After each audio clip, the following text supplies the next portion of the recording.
ci seen teewaay yéen presse bi yëpp ci seen mobilisation di gërëm monsieur le directeur donc de l'école nationale supérieure des mines et de la géologie ñu xamee woon ko ci turu IST muy Institut des sciences et de la terre des sciences de la terre Mouhamadane Diène ci dalal bi mu dalal ma fii ci école nationale supérieure des mines et de la géologie mu nekk nag barabu xam-xam mais barabu tàggat boo xam ne dañ fiy tàggatee ay ndawu Sénégal ñu nekk ay ingénieurs yoo xam ne dañuy yëngatu ci lépp luy jëm ci les géosciences te mu jëm ci suuf si ñoo xam ay hydrogéologue la ndox yi nekk ci suuf moo ñoo xam ne ci métier wu mine la ak géologie te comme ni ko monsieur le directeur waxee école bii de formé na ay doomi Sénégal yu mag yoo xam ne occupé nañu ay stations yu gën a mag ci réew mi et ci administration comme ci secteur privé dans le domaine minier kon barabu xam-xam la waaye nag li tax ñu ñëw fi mooy ànd ak ñoom liggéey parce que ñun tamit kërub liggéeyukaay nañu yar boo xam ne mooy gérer alalu réew mi nekk ci suuf si di ay mbell ñu koy wax ressource minérale muy SOMISEN nga xam ne mooy société de patrimoine de l'État nga xam ne lépp lu état bi am ci ay pourcentage ci ay participation ci société minière moo koy gérer waaye mooy société bi nga xam ne ci turu état bi moo war a dem def ay opération de recherche et d'exploitation minière donc mooy suñu compagnie mooy suñu barabu liggéeyukaay bu mag bu nga xam ne moo war a fexe ba ressources yi état bi lu mu ci mën a téel boppam mu téel ko boppam loolu nag mooy rôlu SOMISEN te jàpp nañu ne nag li ëpp solo ci li ñu war a def mooy fexe ba mine yooyu noonu amal njëriñ Sénégal suñu nee mine yooyu amal njëriñ Sénégal nag mooy objectif bi mooy souveraineté économique mooy réew mi moom boppam ci koom-koom te pour réew mi moom boppam ci koom-koom mooy réew mi dafa war a compter ci ay ressources am mais réew mi dafa war a orienter ressources yooyu vers ay priorités moom te loolu nag mooy bu ñu nee industrialisation dafa war a am naka nañu war a fexee ba fer bi nekk Falémé naka nañu war a fexee ba fer bi nekk Ololdu mu permettre ñu am une unité sidérurgique naka nañuy fexee ba lithium bi ñuy gëstu bu ñu ko gëstuwee bu baax ba trouver ko ba xam ne mën nañ ko exploiter bu ñu ko exploiter mu jëriñu dans le cadre de la transition énergétique pour fabriquer ay batteries pour voitures électriques nga xam ne adduna bi yëpp moom nañ soxla te bi ma mujjee Paris ñoom ñëpp loolu la ñuy wër te Sénégal war ko gëstu pour trouver ko à travers sa compagnie nationale. naka nañuy fexee ba ressources minérales yi réew mi ak compagnie nationale am tiré ci profit ci koom-koom bu bëri def ko ci gafaka réew mi pour financer le développement moo tax le président de la République son excellence Bassirou Diomaye Diakhar Faye ak élimaanu jëwriñ gi di premier ministre Ousmane Sonko seen gis-gis ci réew mi ak le ministre Birame Souleye Diop ministre de l'énergie du pétrole et des mines mooy ressources naturelles yi dafa nekk levier maanaam ci loo xam ne mën nañ ci sukkandiku pour dajale alal pour réew mi lu ëpp ci li muy dépenser muy compter ci ressource am balaa muy dem jéggaane leneen wala muy lebi keneen wala muy ñaan ndimbal feneen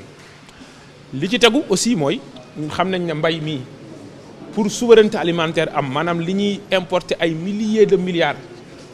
ci ay dund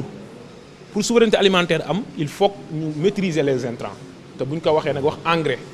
te engrais boobu nag phosphate yi nekk ci réew mi nga xam ne ressource bu historique la ci réew mi yàgg fi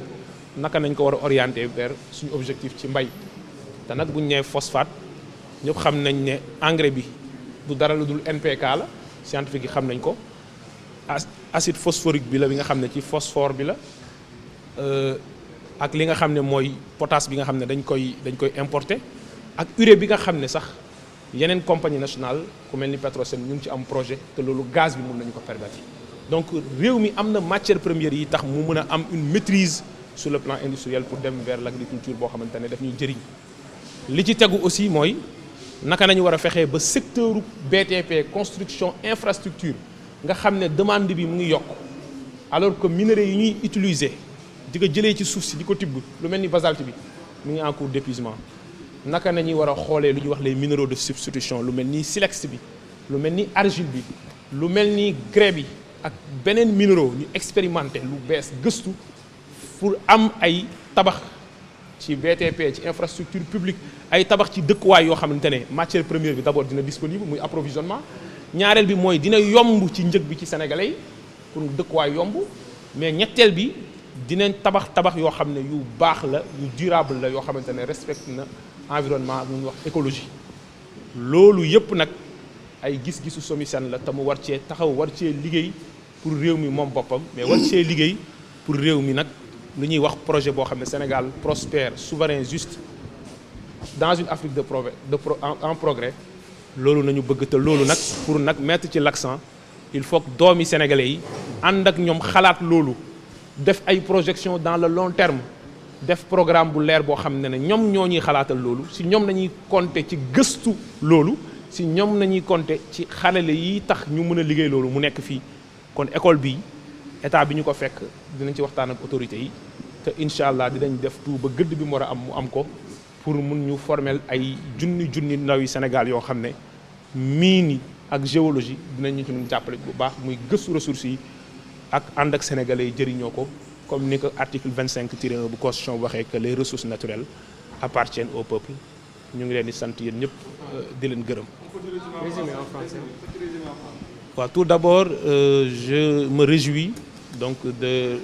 l'honneur qui m'a été fait d'être accueilli ici à l'École nationale supérieure des mines et de la géologie, ex-IST, par le directeur, M. Mohamed Diène, qui est d'ailleurs membre du conseil d'administration de la SOMISEN, et dire que nous sommes là pour réfléchir ensemble sur des voies et des moyens de collaboration entre la Société des mines du Sénégal, qui est la société censée gérer le patrimoine minier de l'État, et l'École nationale supérieure des mines et de la géologie, qui forme le personnel local, qui forme le capital sénégalais, ouest-africain et africain au service du secteur minier. Et nous considérons que ce secteur doit être essentiellement orienté vers l'objectif commun d'atteinte de la souveraineté économique. Et pour bâtir une économie endogène, il faut compter sur nos propres ressources. Et il faut orienter la production issue de ces ressources vers les priorités du pays et vers les objectifs stratégiques de développement de ce pays. Et dans le domaine industriel, nous savons que les substances minérales doivent être le levier le plus puissant pour leur atteinte, puisqu'il faut une sécurité sur l'approvisionnement des matières premières. Et c'est la raison pour laquelle tout à l'heure j'ai donné l'exemple du secteur du fer, avec la nécessité d'aller vers une unité sidérurgique. Et pour ce faire, il faut de la recherche, il faut de l'innovation, il faut l'apport du capital humain sénégalais.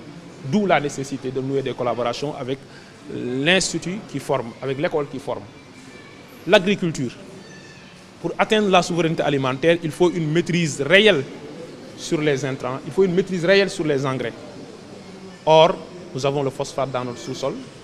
Qu'est-ce qu'il faut faire? Voilà là où le focus doit être mis. Dans le cadre de la transition énergétique, les minéraux stratégiques, les minéraux critiques, les minéraux rares, le lithium, le cuivre, le manganèse, le cobalt. Aujourd'hui, la SOMISEN a un important projet d'exploration de ces substances minérales qui sont importantes et dont la demande dans le monde sera augmentée par 6 à l'horizon 2035.